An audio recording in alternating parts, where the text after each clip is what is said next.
සාධු සාධු සාධු. සුපින්නතුනි, ටීවී දිදුල බෞද්ධ නාලිකාව නිරතුරුවම ලෞතර බුදුරජාණන් වහන්සේ මහා කරුණාවෙන් දේශනා කොට වදාළ ඒ උතුම් ධර්මයේ නිවැරදිව ත්‍රිපිටක ධර්මයට අනුගතවම sannivedanaya කරන්නා උතුම් නාලිකාවක්. ටීවී දිදුල බෞද්ධ නාලිකාවේ විකාශය වන අභිධර්ම චන්ද්‍රිකාව බුදුරජාණන් වහන්සේ දේශනා කොට වදාළ ඊටාම ගැඹුරු දහම් කරුණු සරලව බෞද්ධ ජනතාවගේ සුඛ විහරණේ නැත්නම් සුඛාවබෝධයේ පිණිස පැහැදිලි කර දෙන්නා වූ උතුම් වැඩසටහනක්. අප හැම කෙනෙක්ම මෙතෙන් පටන් අභිධර්ම චන්ද්‍රිකාව වැඩසටහන දහම් වැඩසටහන ශ්‍රවණය කිරීමටයි සූදානම් වන්නේ. අද මෙම දහම් වැඩසටහන ඔබ වෙත ගෙනීමේදී බැතිබර දායකත්වයේ දරනු ලබනවා. අංක 234 ඉඩම්ගම වැරල්ලගම මහනුවර යන ලිපිනේ පදිංචි KMMG ධර්මරත්න මහත්මයා හා SRMS පොඩිමණිකේ මහත්මිය ඇතුළු පවුලේ සෑම දෙනා විසින් දායකත්වයේ දරනු ලබනවා. පින්නතුන් අරමුණු වශයෙන් ඉදිරිපත් කරගෙන තිබෙන්නේ KMMG පුංචි බණ්ඩා පියතුමා, EM ලොකුමණිකේ මෑණියන්, එවැගේම SRM සෙනවිරත්න පියතුමා, නවරත්න, කීර්තිරත්න, කුමාර, කරුණාරත්න හා මණිකේ යන සහෝදර සහෝදරියන් ඇතුළු දෙපාර්ශ්වයේම මියගිය සියලුම ඥාතීන්ට පින් අනුමෝදන් කිරීමටත්, එවැගේම 82 වෙනි වියේ පසුවන KM චන්ද්‍රාවතී මෑණියන්ට දිගාසිරි පැතීමත්, දෙපාර්ශ්වයේම සුජීවත්ව සිටින සියලුම සහෝදර සහෝදරියන් ඇතුළු පවුලේ සැමට නිදුක් නිරෝගී සුවපත් භාවයේ ප්‍රාර්ථනා කරමිනුත් ගෞරවනීය දේශකයන් වහන්සේට දිදුල නාලිකාවේ පූජ්‍යපාද මාලිගා විලාසජී නායක ස්වාමින් වහන්සේ ඇතුළු කාර්ය මණ්ඩලයට,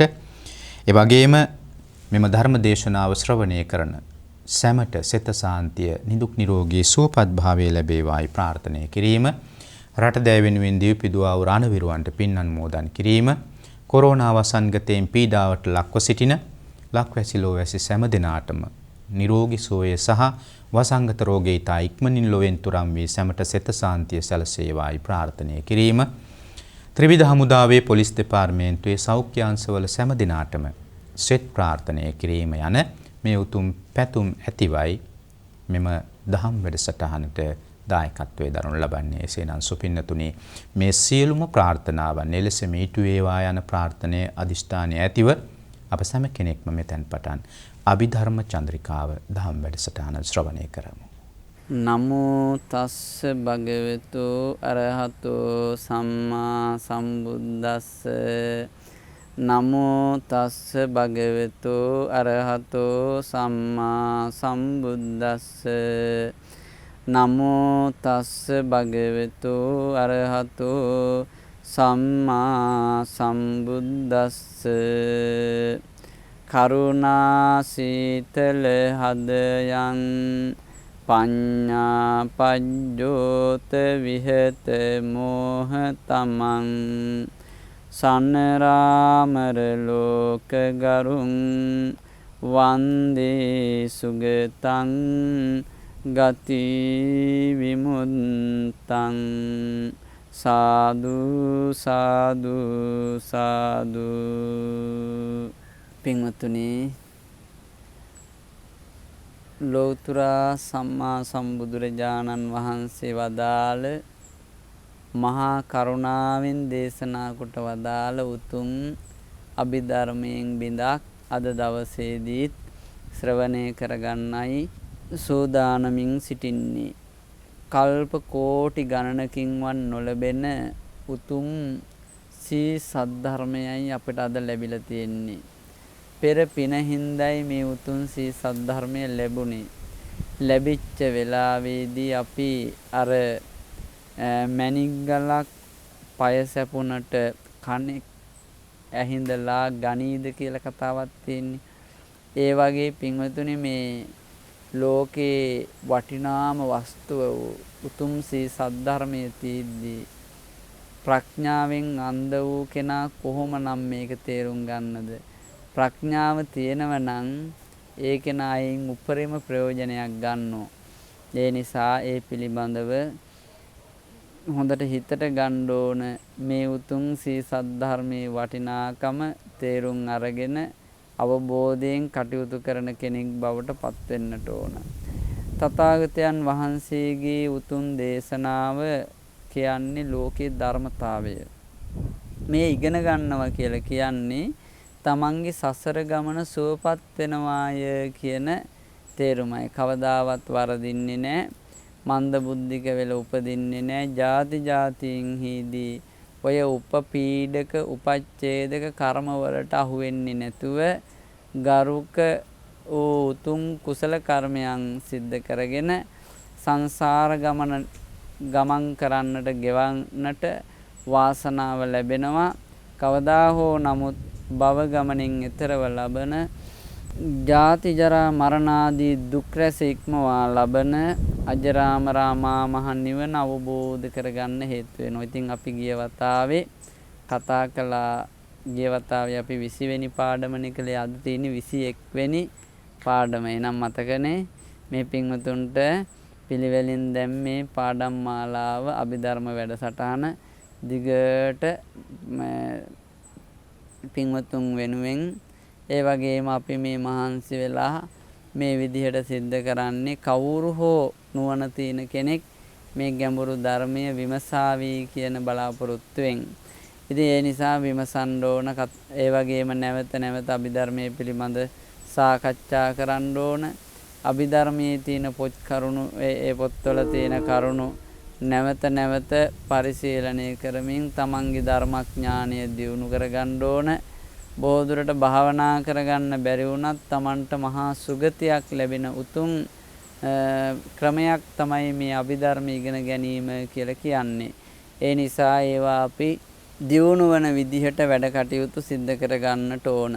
දැන් අද අපට තියෙන්නේ සකදාගාමී මාර්ගසිත පිළිබඳව කතා කරන්න. ගිය වතාවේ අපි කතා කළා සෝතාපන්න මාර්ගසිත. සෝතාපන්න මාර්ගසිතින් පස්සේ අපි දැනගන්න ඕන තව ඵලසිත කියලා එකක් පහළ වෙනවා. ඵලසිත කියලා කියන්නේ පින්වතුනි ඵලක් ඥානය කියලා එකට කියනවා. ඵලසිත කියන තේරුම තමයි මේ සෝවාන් මාර්ගඥානසිත ලබනවත් එක්කම අපි කිව්වා මේ සක්කාය දිට්ඨි විචිකිච්ඡා සීලබ්බත පරාමාස කියන සංයෝජන තුනක් විනාශ වෙනවා කියලා. ඒකෙදී අපි තේරුම් කරගන්නට බැරි වුණා. මේ සාමාන්‍ය අවබෝධයක් විතරයි ලැබුණේ. සක්කාය දිට්ඨි කියන එකේ තේරුම ආත්ම දෘෂ්ටියනේ. මොකද්ද මේ ආත්ම කියලා කියන්නේ? ආත්ම කියලා කියන්නේ දැන් තමන්ට ඕන විදිහට පාලනය කරගැනීමේ හැකියාවක් තියෙන බව හිතීමනේ. දැන් බලන්න ආත්ම දෘෂ්ටිය කියන එක ලොකුවට ඔබට අපට තියෙන ලොකුවට. දැන් බලන්න ඒකනේ හිතන්නේ මගේ දරුවෝ මෙහෙම වෙන්න ඕන. මගේ සාමියා නම් මෙහෙම වෙන්න ඕන. මගේ භාර්යාව නම් මෙහෙම වෙන්න ඕන. සුළු දේවල් වලින් වෙනස් කරගත්තාත් ඒ වුණාට පින්වතුනි පාලනය කරන්න බෑ සමහර අපේ රූපය. දැන් එයාගේ ක්‍රියාකලාප පාලනය කරන්න පුළුවන් වෙයි. සමහර වෙලාවට මෙහෙම කතා කරන්න එපා, මෙහෙම යන්න එපා, මේ ආදි වශයෙන් එහෙම කරන්න පුළුවන් වෙයි. හැබැයි තමන්ගේ භාර්යාවගේ කොණ්ඩය තමන්ට ඕන විදියට මේ විදියටම තියෙන්න ඕන කියලා කිව්වට තියෙයිද? නෑ. තමන්ගේ ස්වාමි පුරුෂයා මෙහෙමම වෙන්න ඕනේ කියලා මේ විදිහේ පෙනුමින් ඉන්න ඕනේ කියලා කිව්වට ඉඳීද? ඉන්න පුළුවන්ද? දරුවෝ මේ විදියට වෙන්න ඕනේ කියලා එහෙම පාලනය කිරීමේ හැකියාවක් නැහැ. ඒ වුණාට තමන්ගේ තියෙනවා ඒ අය පාලනය කරගන්න තියෙන ලොකු උවමනාවක්. ඒ වගේම සමහර වෙලාවට ගේ දොර ගත්තත් එහෙම ඇඳුමක් ගත්තත් එහෙම මේක තියෙන්න ඕන අලුත් විදියටම පවත්වාගෙන යන්න නිකන් අර තියෙනව නිකන් එහෙම ඒ කියන්නේ ඒක වරදක් නෙමෙයි. හැබැයි ඒකේ තියෙන යම්කිසි කෙලෙස් ගතියක් තියෙනවා. ඒ කියන්නේ ඒක පවත්වන්න අලුත් විදියට මේක දිගට එහෙම හිතුවට අපිට ඒක කරන්න බෑ කොච්චර දේ කළත්. ඒ දේ තියෙන්න ඕන ආරක්ෂා කරගෙන යන වැඩපිළිවෙලක්. ඒ අවබෝධයෙන් කරන්න ඕන. හැබැයි එහෙම නෙමෙයි තියෙන්නේ. ඒක වෙනස් වෙන බව දන්නේ නැතුව Tamanට ඕන විදියට පාලනය කරගන්න ගියාට හරියන්නේ නැහැ. ඒක දුකක් ඇති වෙනවා. ඒ දුක ඒ පසුතැවීම පින්වතුනි ඇත්තටම සක්කාය දිට්ඨිය කියලා කියනවා. දැන් ඔන්න ආත්ම දෘෂ්ටිය කියලා කියනවා. ඒ මම මගේ කියන මෙන්න මේ ගන්නා වූ ගතිය දුකම නෙමෙයි. ඒ කියන්නේ මම මගේ කියලා ගන්නා වූ ගතිය. එතකොට දැන් ඒක දුර වෙලා යනවා. ඒක හින්දා අපි නොඑක් පව්කම් කරන්නේ ওই සක්කාය දිට්ඨිය හින්දා. බොරු කියන්නේ, ප්‍රාණඝාත කරන්නේ, පංචානන්තරීය පාප කර්මයන් කරන්නේ, මුල් ශික්ෂාපද පහ කඩාගන්නේ, මේ ඔක්කොම කරන්නේ පින්වතුනි මේ සක්කාය දිට්ඨිය හින්දා. ඊළඟට විචිකිච්ඡාව. විචිකිච්ඡාව කියන්නේ සැකේනේ. සැකය කියලා කිව්වහම ධර්මයේ පිළිබඳව තියෙන සැකය. දැන් ඔන්න ආනාපාන සතිය වඩනවා. ආනාපාන සතිය කියන මේ ධර්මතාවය පිළිබඳව ලොකු විශ්වාසයකින් වඩන්න ඕන. දැන් මේක සිහිය පිළිබඳව මේ සිහිය කියන ධර්මතාවය පිළිබඳ සද්ධාව තියෙන්න එපායි. මේ සද්ධාව නැත්නම් මේ පිළිබඳ සිහිය දියුණු කරන්න ඕන. සිහිය වැඩුවේ නැතොත් මේවා අපිට නිවන් දකින්න බෑ කියලා මෙහෙම විශ්වාසයක් තියෙන්න එපායි. දන් දීම පිළිබඳව දන් දෙනකොට දියුණු වෙන්න ඕන සද්ධා විරිය ආදී චෛතසිකයන් පිළිබඳව ලොකු මේ සද්ධාවක් තියෙන්න ඕන ධර්මයේ පිළිබඳව. ඒ වගේම එහෙම දියුණු කරගත්තා වූ බුදුපසේ බුදු මහරහත් ආර්යයන් වහන්සේලා පිළිබඳ ලොකු විශ්වාසයක් සද්ධාවක් තියෙන්න ඕන. එතකොට මහා සංඝරත්නය පිළිබඳ සද්ධාව තියෙන්නට ඕන. එතකොට දැන් එහෙම නැති කෙනාට මේ ಗುಣධර්ම දියුණු කරගන්න බැහැ. ඉතින් දන් දුන්නත් ඒක පාරමී බවට පත් වෙන්නේ නැහැ. ඒක පිනක් යන්තම් පිනක් බවට පත් වෙනෝ චේතනාව හින්දා. ඉතින් මේ විචිකිච්ඡාව කියන මේ කාරණය නිසා පිළියම් නොකළ හැකි කෙනෙක් බවට පත් වෙනවා. චිකිච්ඡ කියලා කියන්නේ පින්වතුනි පිළියම් කිරීමනේ. විචිකිච්ඡ කියලා කියන්නේ පිළියම් නොකළ හැකි අතිකිච්ඡ බවට පත් වෙනවා. ඒ කියන්නේ පිළියම් නොකළ හැකි කෙනෙක් බවට පත් වෙනවා. ඊළඟට තමයි සීලබ්බත පරාමාස. සීලබ්බත පරාමාස කියලා කියන්නේ ඔය අතර රැවටෙනවා සිල් වෘතවලටත්. දැන් එක එක්කෙනාගේ එක එක මත තියෙනවා. අපි හිතමුකෝ බුද්ධ දේශනාවට අනුව සිල් ගැන හිතන්නේ නැහැ. වෙන බුදුරජාණන් වහන්සේ නොපනවපු සීලත් පනව ගන්න උත්සාහ කරන සමහර අය. බුදුරජාණන් වහන්සේ අන්තවාදීව වැඩ කරන්න කොහේවත් දේශනා කළා නැහැ. ඒ වුණාට සමහර අය ඒවත් පනව ගන්න උත්සාහ කරනවා. දැන් ඔන්න බලන්න සමහර වෙලාවට මේ සිල් ගත්ත දවසට අතු ගන්න හොඳ නැහැ. අමදින්න හොඳ නැහැ. ඒ කියන්නේ මේ සතුම් මැරෙයි කියලා. එහෙම කතාවක් තියෙනෝනේ සමහර උපාසක උපාසිකාවන්ගේ තියෙනවා මේ අමදින්න හොඳ නැහැ. මොකද ඉදලකින් එහෙම අතු ගන්නකොට සතුම් මැරෙන හින්දා කියලා. පින්වතුනි බුද්ධ දේශනාවේ කියන්නේ වුණාට ඇමදීම් ආදී වත්පිළිවෙත් නොකරනව නම් සීලය පරිපූර්ණ වෙන්නේ නැහැ කියලා. හැබැයි නුවණ නැති උපාසක උපාසිකාවෝ හිතනවා සිල් ගත්තේ දවසට අතු ගන්නවත් හොඳ නැහැ කියලා. ඒක කොච්චර වැරද්දක්ද? ඒක නොපනවා ගත්තු දේවල් පනවා ගත්තා වෙනවා. ඒ වගේ වැරදි දෘෂ්ටි වලට. එතකොට එහෙමනම් එදාට යන්න එපා. පයින් ඇවිදින්න හොඳ නැහැ. සතුම් මැරෙනවනේ. ඔහොම කියලා අනාගතේ එක එක දෘෂ්ටි එනවා. දැන් නිගණ්ඨාගමේ තිබිච්ච ඒවනේ ඕවා. සාමාන්‍යයෙන් යනකොට පොඩ්ඩක් යම් කිසි දෙයකින් හනස්සකින් මොනර පිල් කලඹකින් පාර අතු ගහගෙන යනවා. ගිහිල්ලා 3-4 වතාවක් අර සුනකයා කර කැවිලා මේ ලගිනවා වාගේ සතුන් ඉන්නවනම් එහාට මෙහාට ඉවත් වෙනකන් කර කැවිලා පොළවේ වාඩි වෙන්න. ඒ වගේ වෘත පුරන්න පුළුවන් අනාගතේ යනකොට තව තවත් ආපහු ඒවම එන්න බලාවි. පින්වතුනි එහෙම මේ සීල වෘතවලට රැවටෙන ගතියකුත් අපි ගාව තියෙනවා. දැන් අපි ගාව නැහැ කියලා කියන්න බෑ. ඒව තියෙනවා. ඉතින් එහෙම දැන් බලන්න බුදුරජාණන් වහන්සේ ගාව හිටපු බුදුරජාණන් වහන්සේට උපස්ථාන කරපු හාමුදුරු නමක්නේ ඔය මේ සුනක්කත්ත කියන හාමුදුරු. බුදුරජාණන් වහන්සේට මුල් 20 වර්ෂයේ 5 නමක් උපස්ථායකයෝ 5 දෙනෙක් ඉඳලා තියෙනවා. එයින් 4 නම මුල් 20 වර්ෂයේ උපස්ථාන කළානේ. දැන් ඔය මේ ගිය සාමින් වහන්සේ නාගසමාල සාමින් වහන්සේ සුනක්කත්ත හාමුදුරුවෝ ඒ වගේම ආනන්ද සාමින් වහන්සේ වැනි අයනි උපස්ථායකයන් වහන්සේලා. එයින් සුනක්කත්ත හාමුදුරුවෝ පින්වතුනි බුදුරජාණන් වහන්සේත් එක්ක පිණ්ඩපාතේ වඩිනකොට කෝරක් කත්තිය කියන සුනක වත් පුරන තවුසා දැකලා පැහැදුනානේ අයියෝ අපි මොනවද මේ කරන්නේ මෙන්න නියම රහතන් වහන්සේ කියලා මේ රැවටුණානේ. ඒක සාමාන්‍යයෙන් අච්චර බුදු කෙනෙක් ළඟ ඉදිද්දිත් තම රැවටෙන්න තරම් මේ හිත ඒ තරම්ම මෝඩයි පිංවතුනි. ඒ තරම් හිතේ තියෙනවා ඒ තරම් කෙලෙසයක්. ඒ කියන්නේ මේ කියන්නේ විචිකිච්ඡාව කියලා ඒකට කියන්නේ. ඉතින් මේ සීලබ්බත පරාමාස කියලා තමයි ඒකට කියන්නේ. ඉතින් මෙන්න මේ සංයෝජන තුන විනාශ කළාම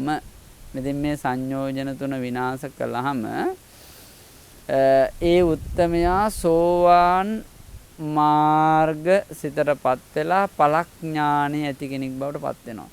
ඒ කියන්නේ දැන් ඔන්න සම්පූර්ණ යුද්ධයෙන් ජය අරගෙන ඇවිල්ලා අර සතුට භුක්ති විඳිනවා වගේ අනුස්මරණය කරලා දැන් බලන්න අතෙන්දි මෙහෙම මේ විදියට බේරුණා කිය අර කියන්නේ.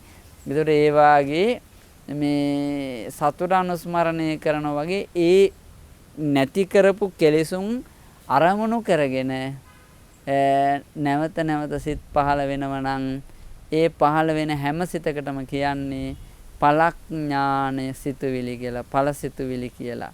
එහෙනම් සෝවාන් පලක් ඥාන සිතුවිලි. ඒ කියන්නේ දැන් ඔන්න මේ පින්වතුන් යංගිසි වන්දනා ගමනක් කරේ මොන හරි විනෝද ගමනක් කරේ ගිහිල්ලා ඇවිල්ලා අසවල් තැන මෙහෙමයි කියලා වර්ණනා කරන වගේ අර ඒ ගමන ගැනම කියනවා වගේ මේකේ හිතේ පහළ වෙනවා මෙහෙමයි කියලා. එතන අර කෙලෙසුන් නැති කරපු අවස්ථාව පිළිබඳ අරමුණු කරන වෙලාවේ තමයි සෝවාන් පලක් ඥාන සිතුවිලි පහළ වෙන්නේ. සෝවාන් ඵල සිතුවිලි පහළ වෙන්නේ. ඵල චිත්තය පහළ වෙන්නේ. එතකොට දැන් අනිත් වෙලාවේ සාමාන්‍ය වෙලාවේ භික්ෂුන් වහන්සේලාත් එක්ක කතා කරනවා, දායක පින්වතුන් එක්ක කතා කරනවා.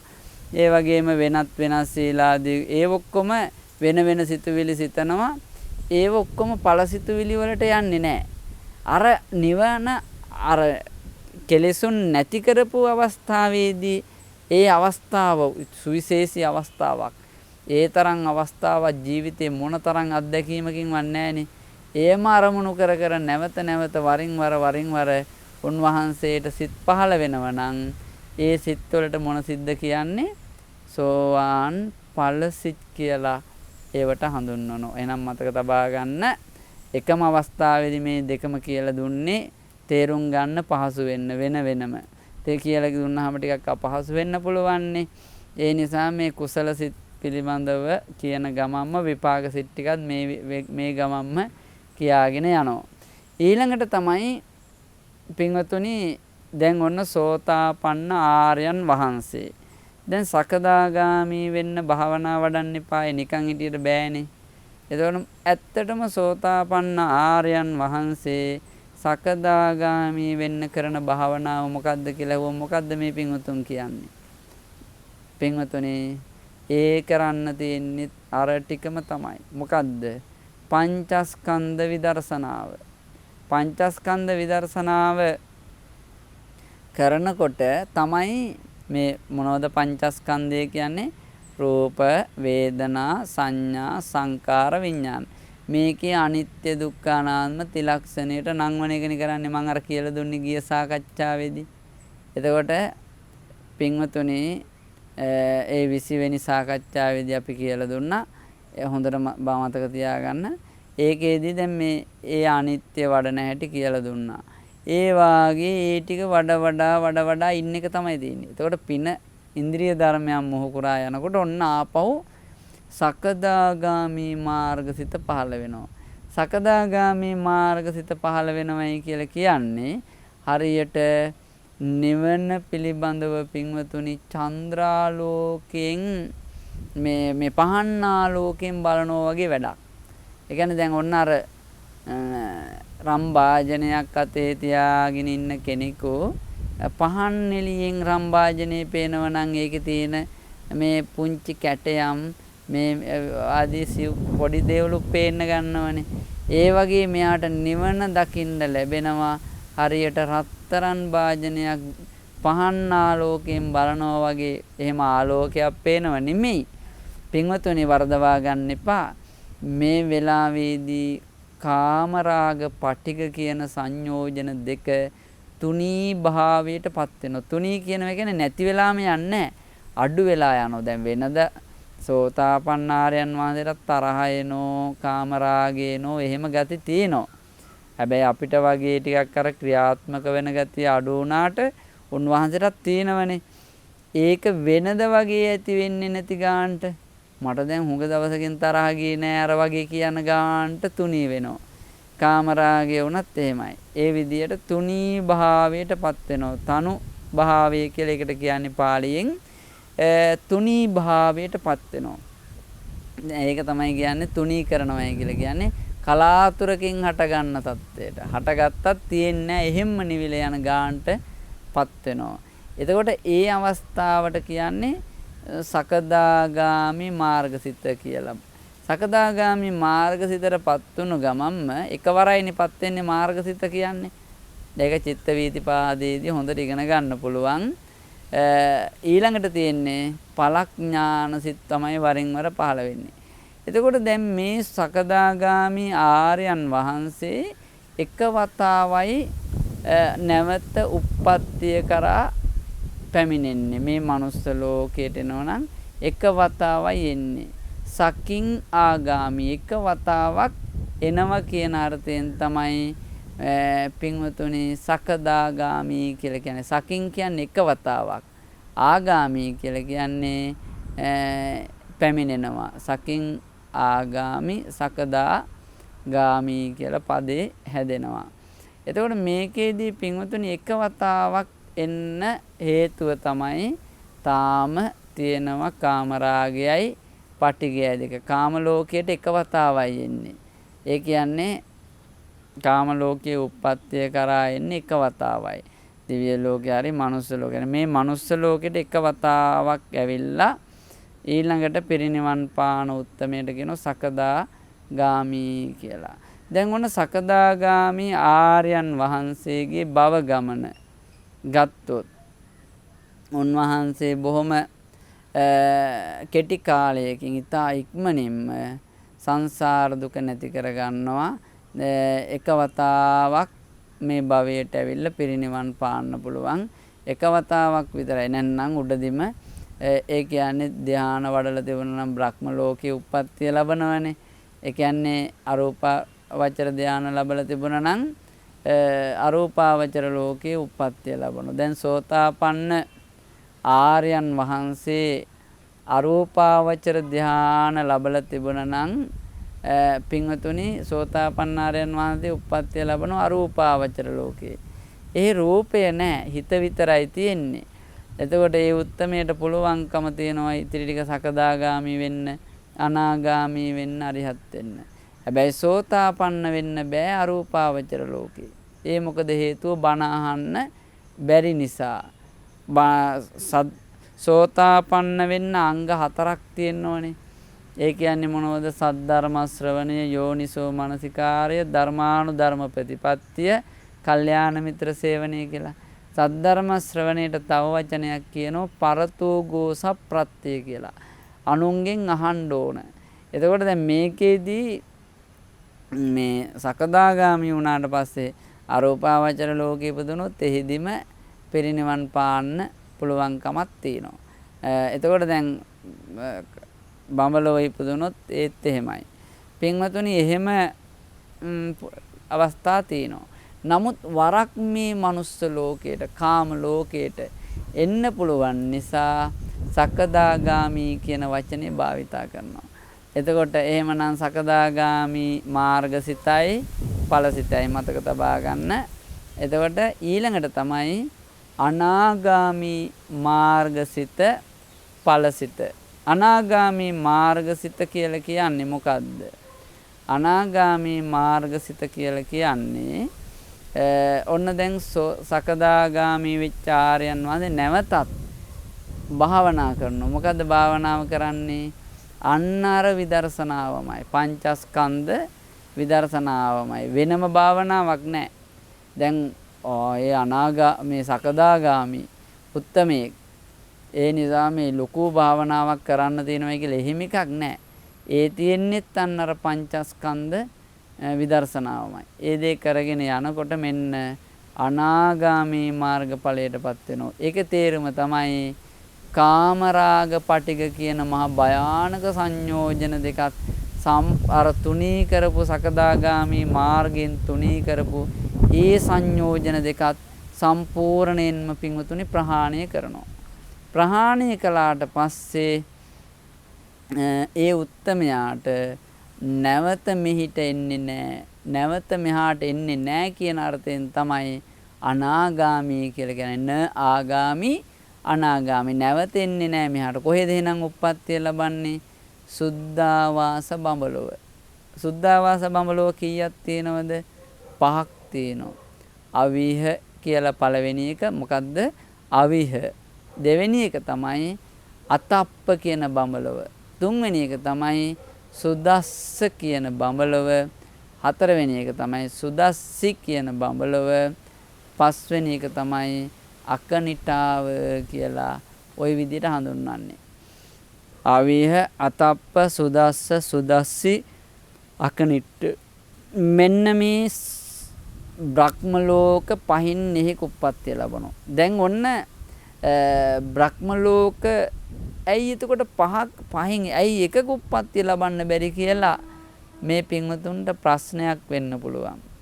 ඒ පින්වතුනි තමන් වහන්සේගේ ධානවල හැටියට දැන් මේ ඔය චතුත්ථ ධානය වගේ තියෙනවා නම් ඒක ඉතා උත්කෘෂ්ඨ ලෙසම වඩලා තිබුණා නම් එහෙනම් ඒ උත්තමයට පුළුවන්කම තියෙනවා ඉහළම තැනක උප්පත්තිය ලබන්න. මේ සාමාන්‍යයෙන්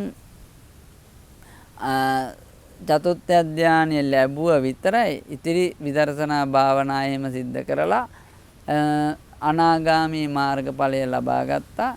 එහෙනම් අවිහ වගේ බඹලොවක උප්පත්තිය ලබනවා. ඒ නිසා වෙනස දැනගන්න ඕන හිතේ අර ධානය උපදවාගත්තු හැටියට තමයි චතුත්ථ ධානය.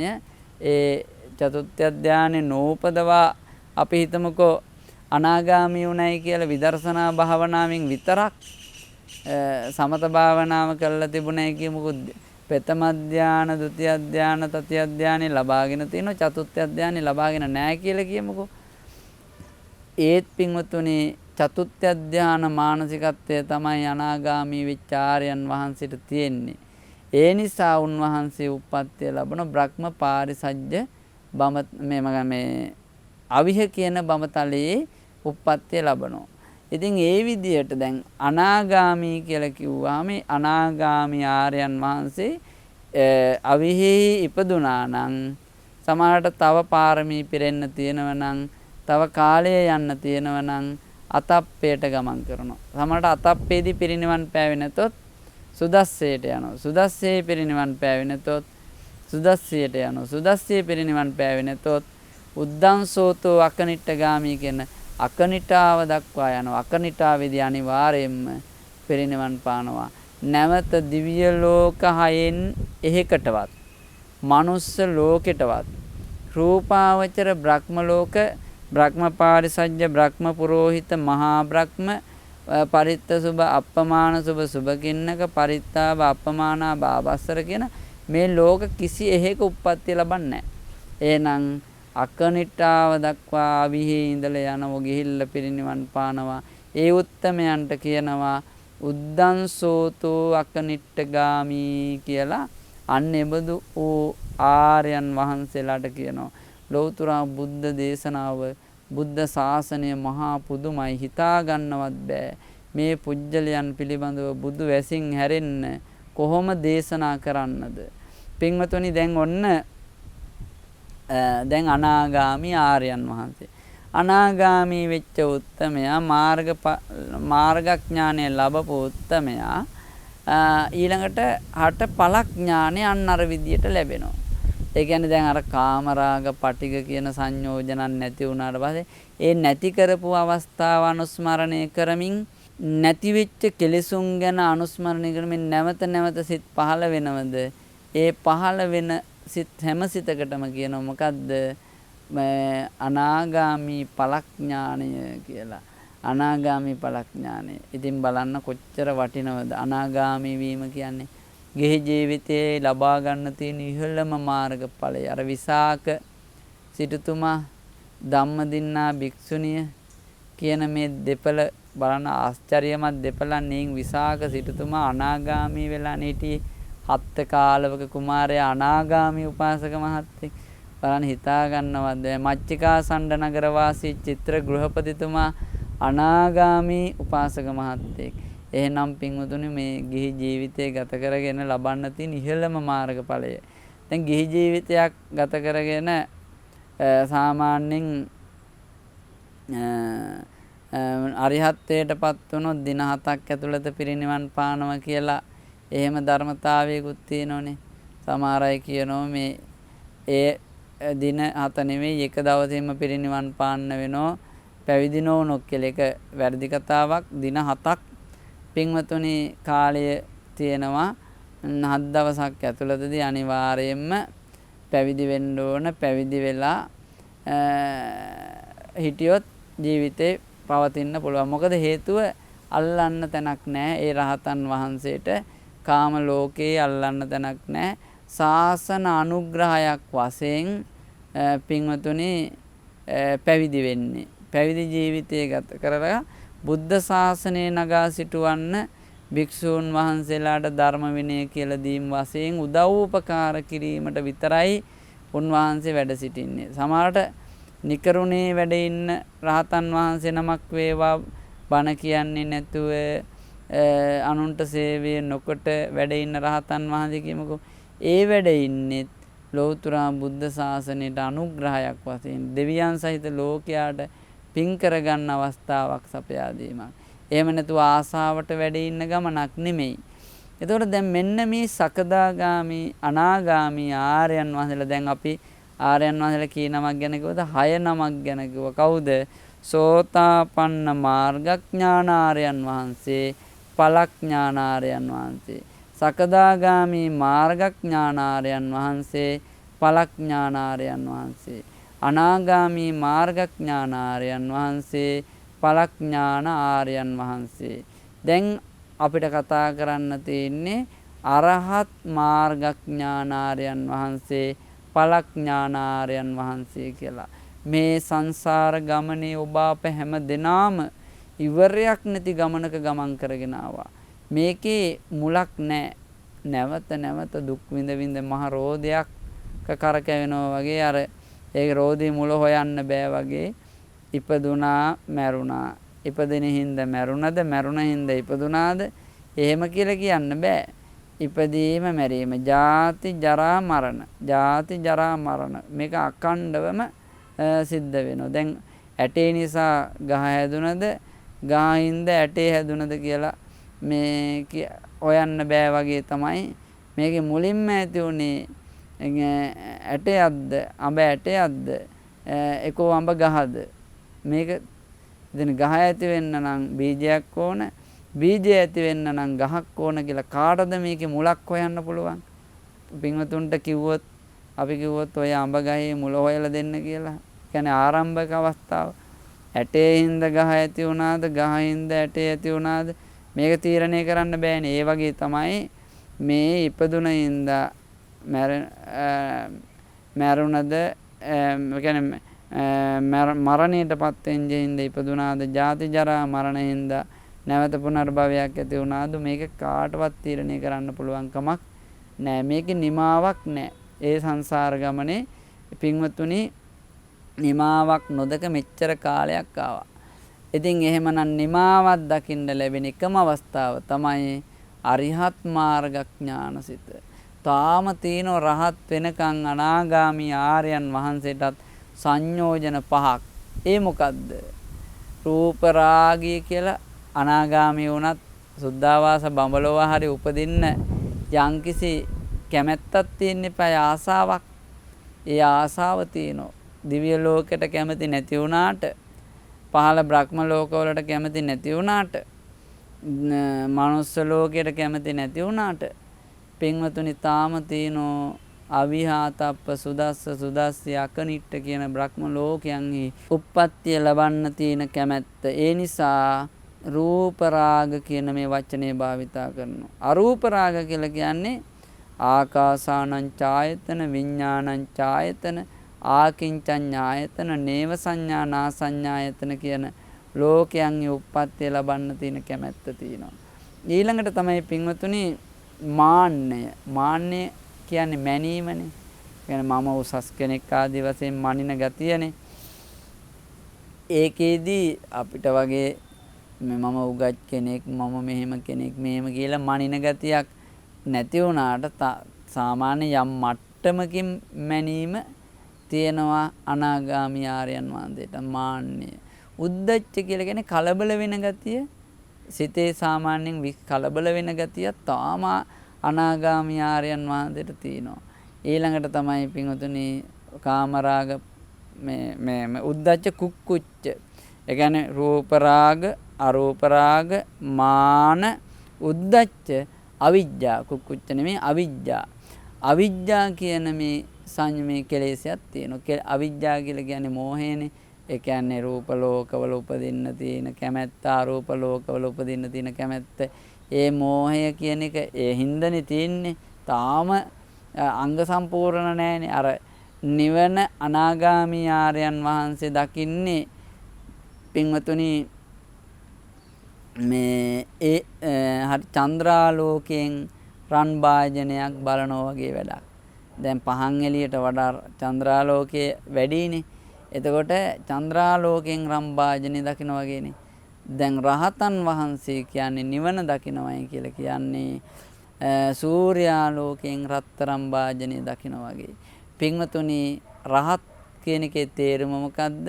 අරහන් කියන එකේ තේරුම තමයි සියලු කෙලෙසුන් නැති කරපු නිසා අරහන් කියන වචනේ භාවිත කරනවා. තවන් අසන්න දෙයක් නැහැ. කෙලෙස් නැමැති සතුරන් නැසූ බැවින් අරහන් කියලා කියනවා. මේ අපට සසර දුක් දීපු කෙලෙස් සම්පූර්ණ ඒ සතුරු නැසලා තියෙන්නේ. සංසාර චක්‍රයාගේ අරසිඳලු බැවින් අරහන් වනසේක. මේ සසර ගමන නැවැත්තුවා. චක්‍රයේගේ අරසිඳලුවා. ඊළඟ තමයි ලෝවැසි ජනතාවගේ තුන් ලෝක වාසීන්ගේ ආමිස ප්‍රතිපත්ති පූජාවන් අර කෙලිසුන් දුරු කළ හින්දම පිළිගන්න සුදුසු වන බැවින් අරහං වනසේක. රහසින්වත් පවක් නැහැ රහත් වුණාට පස්සේ. අන්න ඒ කියන නිසා අරහං කියලා කියනවා. ඒ රහතන් වහන්සේට ඔන්න ඔය ගුණ ටික තියෙනවා. දැන් මේ පින්වතුන් අහලා තියෙනවා බුදු ගුණවල අරහන් කියලා. රහතන් වහන්සේටත් වඩා එතන වෙනසක් තියෙනවා. එතන නමක් කියනවා සවාසන සකල ක්ලේශයන් ප්‍රහාණය කළ වෙන වාසනා ප්‍රහාණය කියලා කාරණයක් එකතු කරනවනේ. ඒ කාරණය තමයි ඒකේ වෙනස. ඒ කියන්නේ බුදුරජාණන් වහන්සේ කෙලෙස් නැති කළාම එතන බෝධිසත්වයන් වහන්සේ කෙලෙස් නැති කළ බුද්ධත්වයට පත් වුණාට පස්සේ පරණ පුරුදු නැහැ. රහතන් වහන්සේ කෙලෙස් නැති කළාට පරණ පුරුදු තියෙන්න පුළුවන්. පරණ පුරුද්ද කියන්නේ අර දැන් සාමාන්‍යයෙන් කතාව පිළින්දි වච්ච මහරහතන් වහන්සේ පෙර භවයක ආත්ම 500ක්ම බ්‍රාහ්මණ භවයේම ඉපදිලා කතා කරලා තියෙන්නේ වසලයෝ කියන වචනේ එන්නේ. අර පුරුද්දට ගියා මේ භවයේ. අර තිප්පිලිවෙලෙද්දින්ගෙන් ඇහුවනේ මේ ඔය මොකද්ද කියලා වසලයෝ ඔය මොනවද ඔය තියෙන්නේ විකුණන්නේ. ඒ ඕන කෙනෙකුට තරහ යනෝනේ. දැන් බලන්න ඒ වගේ වචන භාවිතා වෙන්න පුළුවන්. සමහර වෙලාවට ගමන බිමන වල වෙනස්කම් තියෙන්න පුළුවන්. ඔය වගේ වෙන බුදුරජාණන් වහන්සේ නමකගේ එහෙම නැහැ. බුදුරජාණන් වහන්සේ නමක් ගත්තාම සම්පූර්ණයෙන්ම ලොකු වෙනසක් තියෙනවා. ඒ කියන්නේ උන්වහන්සේගේ පරණ පුරුදු එකක් වන්නේ. ඒක නිසා ඒ තථාගතයන් වහන්සේ අම්මා තාත්තගේ පුරුදු නැහැ. පරම්පරාවෙන් ආපු පුරුදු නැහැ.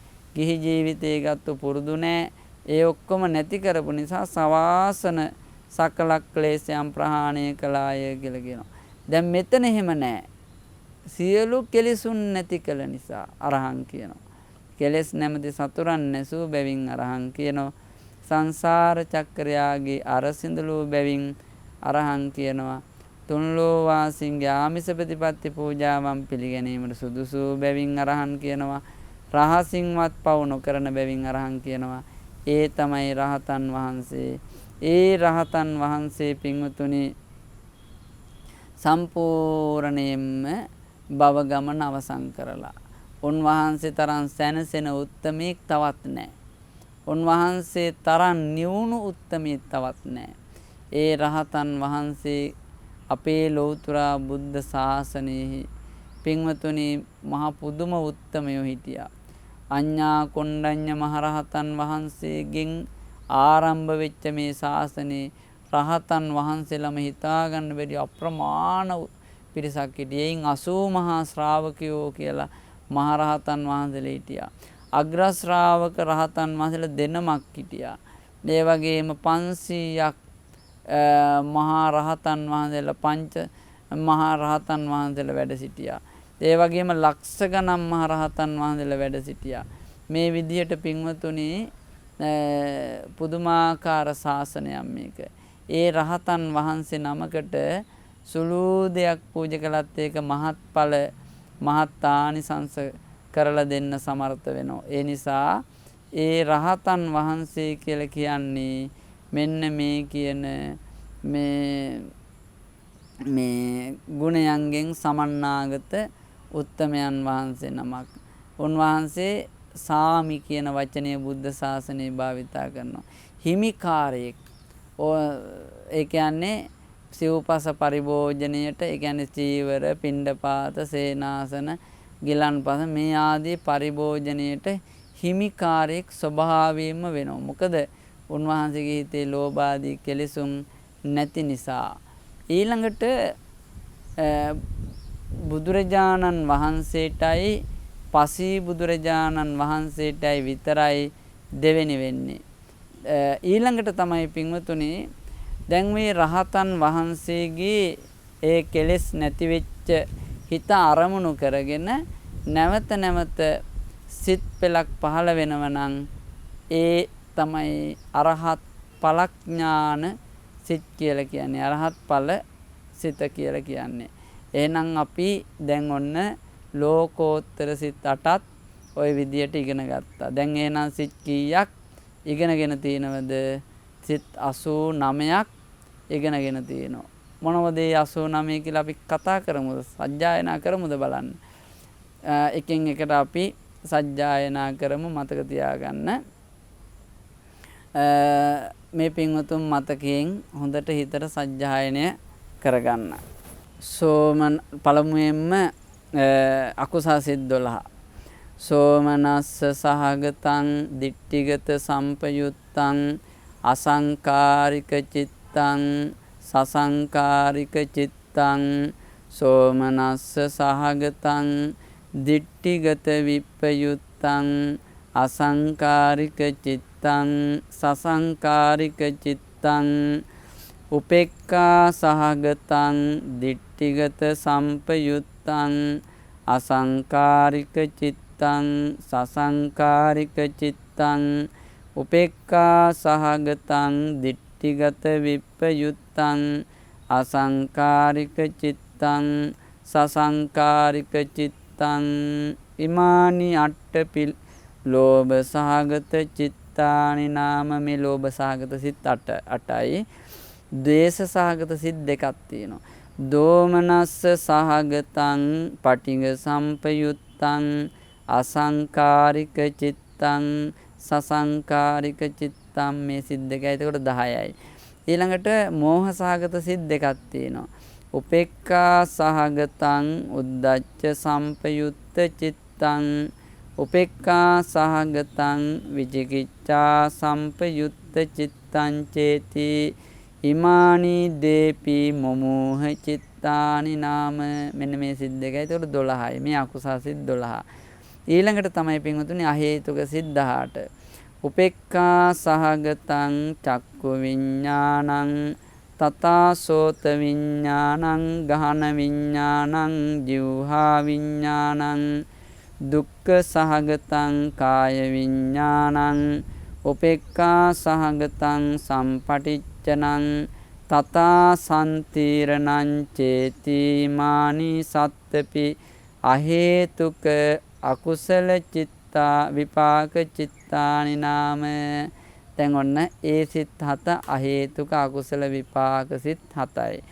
ඊළඟට උපේක්ඛා සහගතං චක්කු විඥානං තථා සෝත විඥානං ගහන විඥානං ජීවහා විඥානං සුඛ සහගතං කාය විඥානං උපේක්ඛා සහගතං සම්පටිච්ඡනං තථා සම්තිරණං සෝමනස්ස සහගතං සම්තිරණං චේති මානි අට්ඨපි අහේතුක කුසල විපාක චිත්තානි නාම. මෙන්න මේ 8 අහේතුක කුසල විපාක සිත් 8යි. එතකොට 8යි 7යි එතන 15ක් අපි දැන් කිව්වා හේතුක සිත්වල. ඊළඟ කාරණේ තමයි ක්‍රියාසිත 3. උපේක්ඛා සහගතම් පංචද්වාරා වජ්ජන චිත්තං තථා මනෝද්වාරා වජ්ජන චිත්තං සෝමනස්ස සහගතං හසිතුප්පාදං චේති ඉමානි ත්‍රීනිපි අහේතුක ක්‍රියා චිත්තානි නාම. එතකොට 18යි. එහෙනම් අර 12යි අකුසල සිත් 12යි අහේතුක සිත් 18යි අපි 30ක් දැන් කිව්වා. ඊට පස්සේ තියෙන්නේ කාමාවචර සිත් 50 මේ කාමාවචර සිත් ටික. ඒ මොනවද?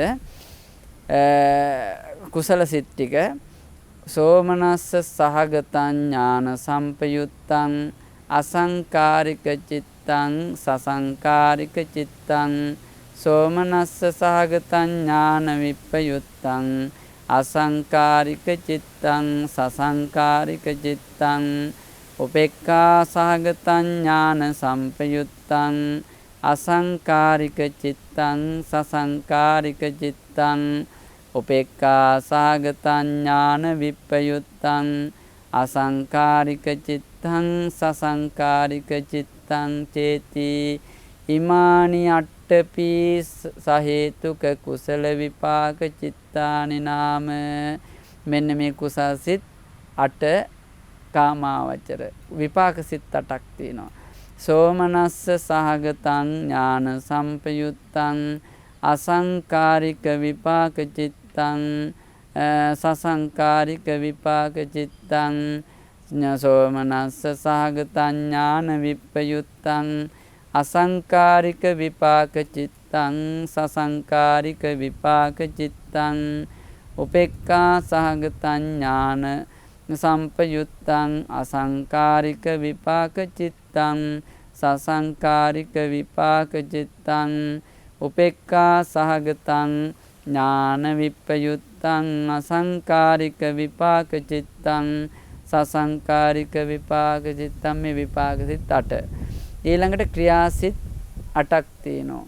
සෝමනස්ස සහගතං ඥාන සම්පයුත්තං අසංකාරික ක්‍රියා චිත්තං සසංකාරික ක්‍රියා චිත්තං සෝමනස්ස සහගතං ඥාන විප්පයුත්තං අසංකාරික ක්‍රියා චිත්තං සසංකාරික ක්‍රියා චිත්තං උපේක්ඛා සහගතං ඥාන සම්පයුත්තං අසංකාරික ක්‍රියා චිත්තං සසංකාරික ක්‍රියා චිත්තං උපේක්ඛා සහගතං ඥාන විප්පයුත්තං අසංකාරික ක්‍රියා චිත්තං සසංකාරික ක්‍රියා චිත්තං චේති ඉමානි අට්ඨපි අහේතුක ක්‍රියා මේ අසහේතුක ක්‍රියා චිත්තානි නාම. අන්නේ විදියට 8ක් තියෙනවා. එහෙනම් 24ක් කුසල් විපාක ක්‍රියා කාමාවචර. එතකොට අර 30යි 54ක් වෙනවා. මේ සිත් 54 කාමාවචර සිත්. ඉතිරි ටික තමයි රූපාවචර සිත් 15. මොනවද?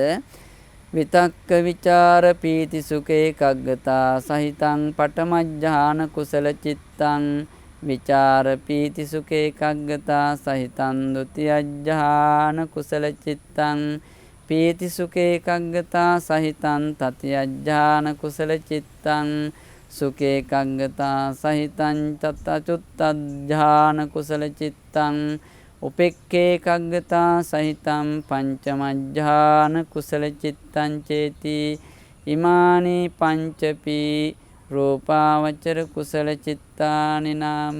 දැන් ওই පහ කුසල සිත් පහ රූපාවචර මේ රූපාවචර විපාක සිත් පහත් ඒ විදියම විතක්ක විචාර පීති සුඛ ඒකග්ගතා සහිතං පඨමඥාන විපාක චිත්තං විචාර පීති සුඛ ඒකග්ගතා සහිතං ဒုတိယ ඥාන විපාක චිත්තං පීති සුඛ ඒකග්ගතා සහිතං තතිය ඥාන විපාක චිත්තං සුඛ ඒකග්ගතා සහිතං පංචම ඥාන විපාක චිත්තං ඉමානි පංචපි රූපාවචර විපාක චිත්තානි නාම. ඊළඟට පින්වතුනි ක්‍රියාසිත පහ විතක්ක විචාර පීති සුඛ ඒකග්ගතා සහිතං පඨම ඥාන ක්‍රියා චිත්තං විචාර පීති සුඛ ඒකග්ගතා සහිතං ဒုတိယ ඥාන ක්‍රියා චිත්තං පීති සුඛ ඒකග්ගතා සහිතං තතිය ඥාන ක්‍රියා චිත්තං උපේක්ඛා ඒකග්ගතා සහිතං පංචම ඥාන ක්‍රියා චිත්තං චේති. ඉමානි පංචපි රූපාවචර ක්‍රියා චිත්තානි නාම. දැන් එහෙනම් ওই ටික ඔක්කොම ගත්තාම රූපාවචර ක්‍රියාසිත විපාකසිත කුසලසිත 15ක් දැන් කිව්වා. ඊළඟට අරූපාවචර සිත් 8ක් තියෙනවා. ආකාසානං ඡායතන කුසල චිත්තං විඥානං ඡායතන කුසල චිත්තං ආකින්චඤ්ඤායතන කුසල චිත්තං නේව සංඥානා සංඥායතන කුසල චිත්තං ආකාසානං ඡායතන විපාක චිත්තං විඥානං ඡායතන විපාක චිත්තං ආකින්චඤ්ඤායතන විපාක චිත්තං. ඊළඟට ක්‍රියාසිත 4යි. අරූපාවචර ඔක්කොම 12යි. ඒකේදී ආකාසානං ඡායතන ක්‍රියා චිත්තං විඥානං ඡායතන ක්‍රියා චිත්තං ආකින්චඤ්ඤායතන ක්‍රියා චිත්තං නේම සංඥානා සංඥායතන ක්‍රියා චිත්තං චේති. ඉමානි චතුපි අරූපාවචර ක්‍රියා චිත්තානි නාම. මෙන්න මේ විදියට 12ක් අරූපාවචර සිත් දැක්වුවා. අතන රූපාවචර 15යි අරූපාවචර 12යි 27ක් වූ සිත් එතන කියවෙනවා. ඊළඟට පින්වතුනි ලෝකෝත්තර සිත් 8යි.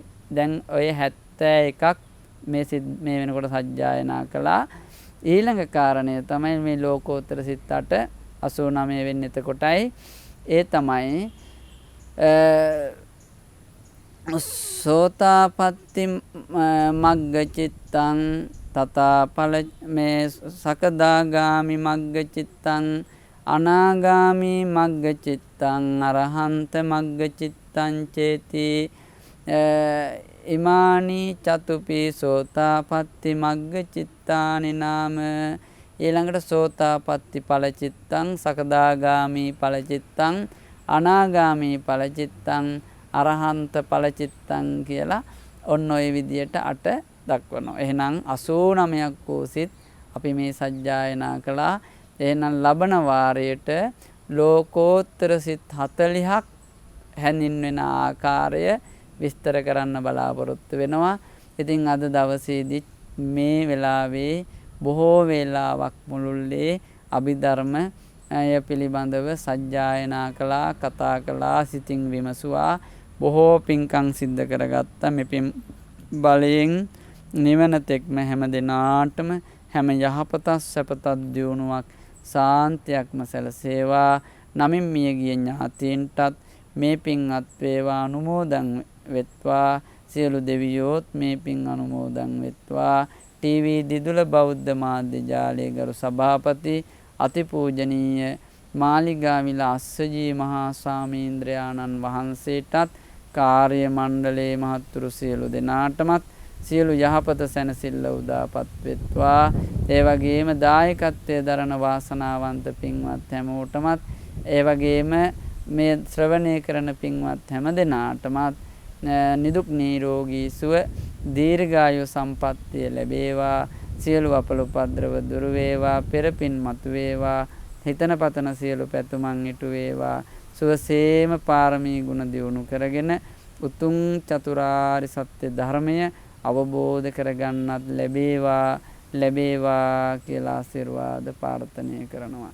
ආකාසට්ටා ච බුම්මට්ටා දේවා නාග මහින්దికා පුඤ්ඤන්තං අනුමෝදිත්වා චිරං රක්칸තු බුද්ධ ශාසනං චිරං රක්칸තු ධම්ම දේශනං චිරං රක්칸තු බුද්ධ ශාවකං චිරං රක්칸තු ත්වං සදාති. සෑම දිනාටම තෙරුවන් සරණයි.